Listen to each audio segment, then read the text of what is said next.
Touching lives. You never know when your life could change. Airtel Touching Lives continues to transform the lives of those in need. Touching lives. We look back at a story from season 1. Young poet Blessing Danladi and her mother Rhoda from Abuja. We report back on how Airtel support has aided this young girl's chance of a better future. And we meet Emmanuel Ochibo from Suleja in Niger State. In 2011, this father of 7 suffered a stroke and their lives changed forever. Right now, we live inside the school. When money was no more coming, I begged the school authority to help me. There is a building there. The roof leaks, and he has to repair it. I wanna touch your life. I wanna be the change. I'm gonna shine my light. I'm gonna make a difference. Touch your life. Be the change. Shine my light and make a difference. You're the one to make the world a much better place. You're the one. You're the one. Touching lives. Good evening and welcome to Airtel Touching Lives. My name is Wana, and like Airtel, I'm all about making a difference and transforming lives. How certain is life? You can plan, but you never know when tragedy or an illness can strike. In season 1, we were mesmerized by 6-year-old poet Blessing Danladi. Her home life, though, was less than glamorous. Her single mother, Rhoda Danladi, was struggling to make ends meet. By selling kunu on the streets, her future was uncertain. Touching lives. As a youth organization, part of our activities is to identify and work with people, most especially people in the rural areas. And as part of our programs, we were invited to a school, Equatorial Model Academy, to attend a program. And here comes a little beautiful girl, and I was marveled. I was happy to see such a beautiful young little girl reciting poems at that age. I run from it. It runs with me. I laugh at it.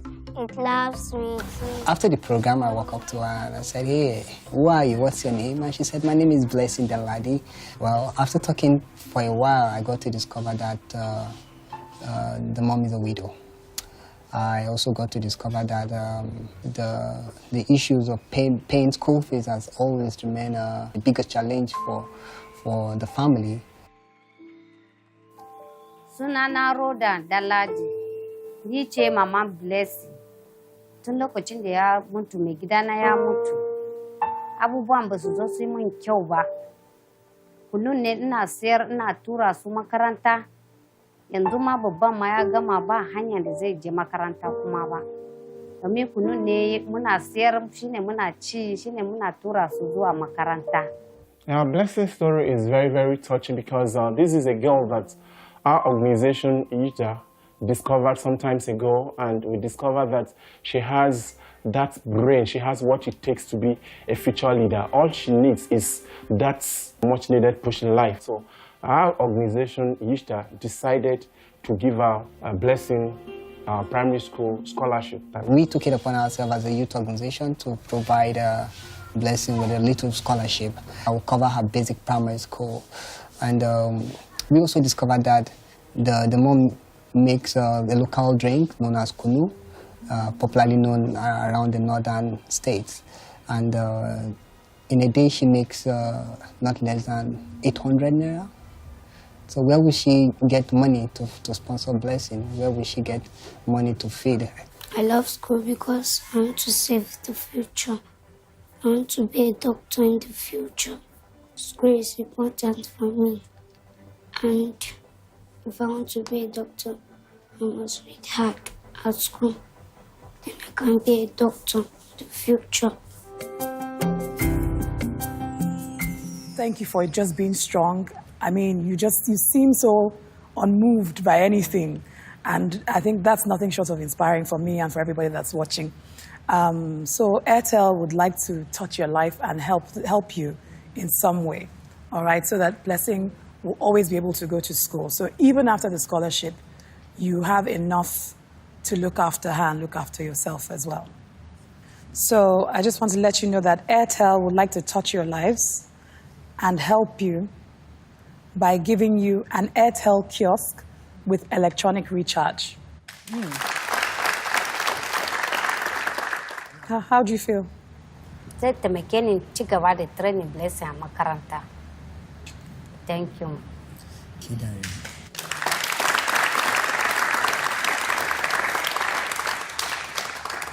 So, Blessing, how do you feel? I feel very happy. How do you think this is going to help your mom and you? I help her so that she can feed us and she can pay my school fees.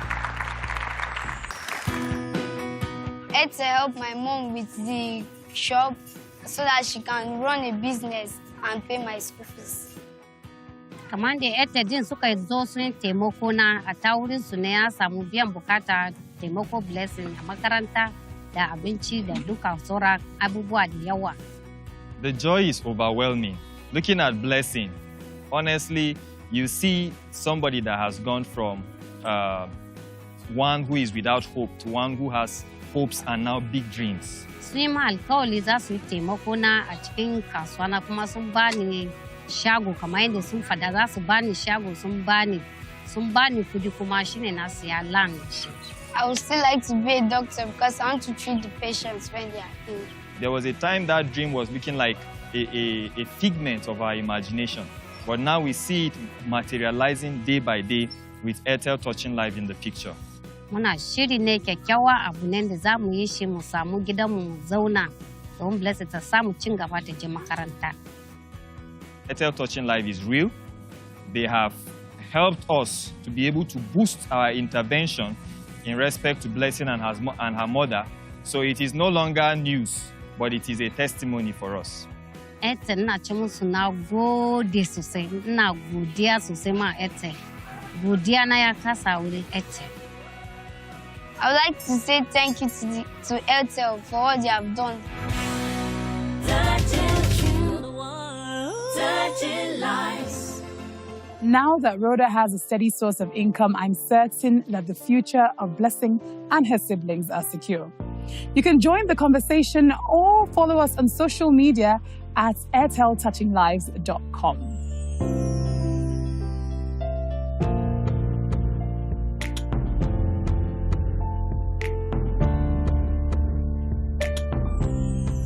Coming up after the break, for Emmanuel Ochibo, his family's life has been in a downward spiral since his stroke in 2011.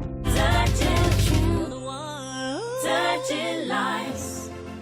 Welcome back to Airtel Touching Lives. A stroke occurs when the supply of blood to the brain is temporarily restricted. Now, this could lead to paralysis, speech, and memory loss, and more oftentimes than not, even death. For Emmanuel Ochibo, a stroke devastated his life and that of his families. Touching lives.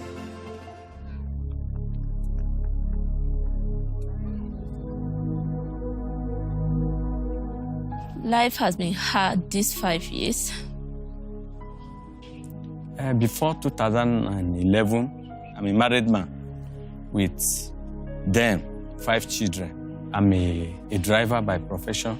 He has his own vehicle. He had a bus. He was somebody that had his own house, was living very good, had a very good accommodation. The wife also had a shop then where she sells provisions. Life was good. My children, they were in better school, private school. And by God's grace, we are living fine. One fateful morning, January 2011, when I was driving the car with passenger, I wanted to change the gear, and I discovered that this left leg is not working again. I discovered that my hand, too, is not working again. And my heart started pounding. Boom, boom, boom, boom, boom, boom, boom. I said, what is this? Then I quickly match brake. It was on the highway, but luckily enough, there was a hospital close by. I stopped and people carried me. We went inside. After the doctor checked up everything there, diagnosed partial stroke. It's as if half of my body, this side is functioning, this side is not functioning. I cannot use the hand, I cannot use the leg. For about a year and 6 months, gradually, the healing started. And by God's grace, I am where I am today. During the period that I was down, no money was coming again. I gave the vehicle out. What I will hear, maybe coming in the evening, police, VIO, and no money, no balance again. So, no return. And we need money. We need money for drugs. You know what it takes to treat somebody that is a stroke patient. So, sold my car. Before I know, the money finished again. I sold the house. Before you know again, going up and down, we finished the money. That year, the situation kept deteriorating. And at a point, he had to depend on assistance from people before they could even feed. As a breadwinner, I am the father of 7, my wife and myself, that's family of 9. Because of the sickness now, they cannot cope up. They, especially the children, I decided to change them from private school to public school. My wife also, she started frying akara and fried yam. When I begin to recover, I say I will not stay like this. I managed to apply with one school, and they gave me the job of driving work. I started with them. And as a temporary staff, that is on contract. The salary is not much. What they are giving me is not even enough for the feeding of the family for 1 week. Worst of it all, it wasn't regular. For the past 7 to 8 months, they have not been paying him. At times, I had to struggle on my own to take foodstuff to them. My wife is currently ill with typhoid because of the nature of the work. This frying cake of 18, heat, and the odor from the oil. So the thing affects her health. And presently, she was diagnosed of typhoid. And the last time we went to hospital, they said the thing affects her intestine. We have been treating it. And for 2 months now, she's at home doing nothing. Right now, we live inside the school. When money was no more coming, I begged the school authority to help me. There is a building there. The roof leaks, no window. They gave it to him, and he has to repair it. It makes me feel so bad. At times I cried throughout the night because my brother was caring for almost every member of the family, down to extended family, before the situation. He even contributed to my studies in school. I wish I could just take up the responsibility of the family. But I couldn't do it because myself, I did not have a job.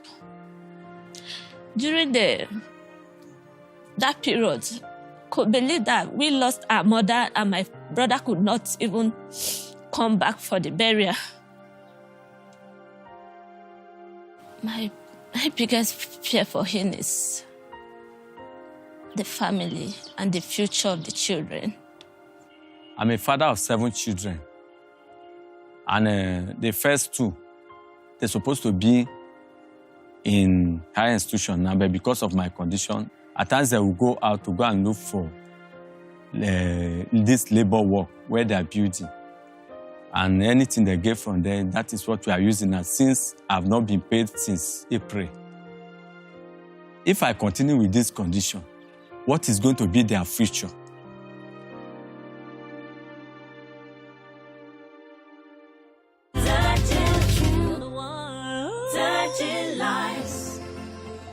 Emmanuel's situation is dire, and rightfully he is scared for the future of his family. Join me as I welcome to the studio my guest, Emmanuel Ochigbo, his wife Veronica, and his sister Joy. Welcome to the program. Thank you, ma. Thank you so much for being here. Thank you. I think I'm going to start with Joy. Joy, your brother puts on a very brave face, but how bad is the situation? The situation is worse than before. Due to the present economic situation of the country, even to feed now is strictly on the grace of God. There are times they go on without food. The job, no payment is coming. Everything remains stagnant. Emmanuel, is there any reason that they've not paid the salary?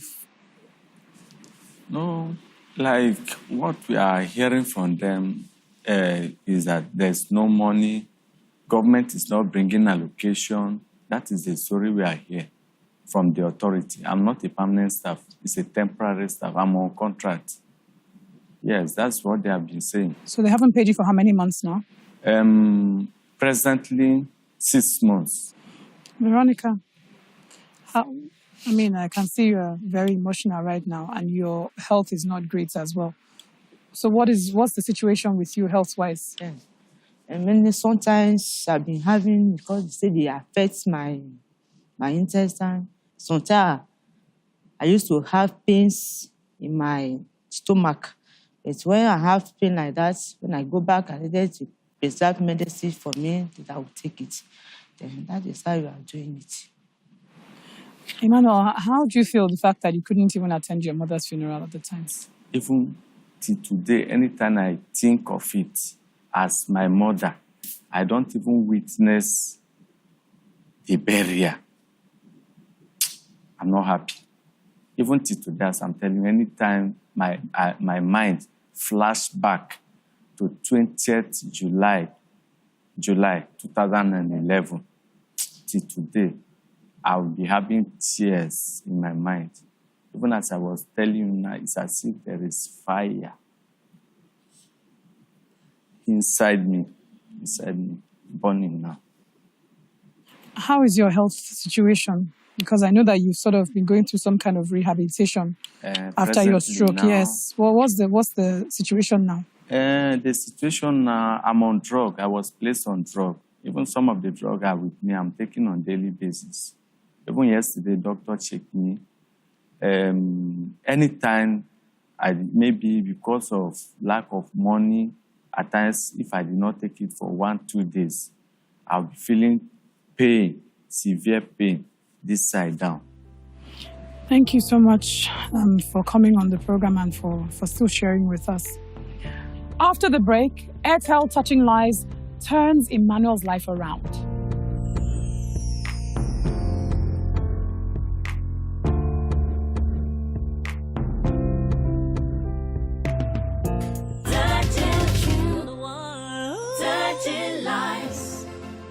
You never know when your life can change, and for Emmanuel in 2011, a stroke changed his life in a devastating way. Emmanuel's still here with us, along with his wife Veronica and his sister Joy. Welcome back to the program. So I know you have 7 children, and a lot of them are working to support the family as well. 2 of them are working. The first 2. So what's the situation with all the children right now? The first 2. They're supposed to be in higher institution, just as I've said. But presently, they are at home doing this job of a team to support the family. But the remaining one, like the third one, Ene, she's in government public school. While the rest of the children, I took them to private school, the cheap one in our environment. That's what they are now. Presently, they are their condition, I don't like it. It's not well. Wow. Thank you so much for coming on the program and sharing your story with us. There are many people who are going through a similar situation as yourself, but Airtel wants to touch your life. And what we want to do for you is that we know that you've not received your salary in, 6 months? We know that your wife has been ill as well, and she's just recovering. So they want to pay for a provision store for you for 1 year. Wow. Thank you. Thank you, Airtel. Thank you, man. It's okay, it's okay. Oh, thank you. Thank you. We are grateful. How do you think that this is going to help? Come sit down, sit down. Sit down, sit down. How do you think it's going to help you? I know it will help me because before we pack into Suleja, that is what my wife has been doing. Has been selling provision and food stuff. So with God, I know with God, it will help me and it will change my life. Do you think this will be a chance for you to get back on your feet again? Yes, by God's grace. Joy? Yes, I would like to appreciate Airtel for their support. And I want to believe that if he has a steady income coming from somewhere, life will become better again with their effort too. If you start from somewhere, I believe he can still grow and get back. So I'm so grateful for this. I don't know how to express how I feel, but I am so happy. And I'm very sure that it will go a long way to help the family out. We really appreciate you being here, and we know that this is just the beginning of greater things to come, and you're going to rebuild your life and do more incredible and amazing things. And I know that your children will get a chance to go to school, get an education based on the fact that you're hardworking people, and you'll be able to provide for them once again. So thank you so much for being here. Thank you. Thank you. As the saying goes, where there is life, there is hope. Where there is will, there is a way. It's really important that we make sure we get ourselves checked regularly as well and be aware of the signs of a stroke, should it happen. Ladies and gentlemen, you all have a wonderful evening. See you next time. God bless. When I became blind, I was locked up in my compound for a good 2 years without seeing sun or anywhere. When I went blind, for 6 years, I lived inside like a prisoner. This is the sad reality for many blind and visually impaired Nigerians. Chioma Evelyn has made it her life's mission to help and educate the visually impaired. Today, Airtel has done it for me. I say thank you to Airtel. I am so grateful. It's one of my happiest moments. Thank you. I wanna touch your life. I wanna be the change. I'm gonna shine my light.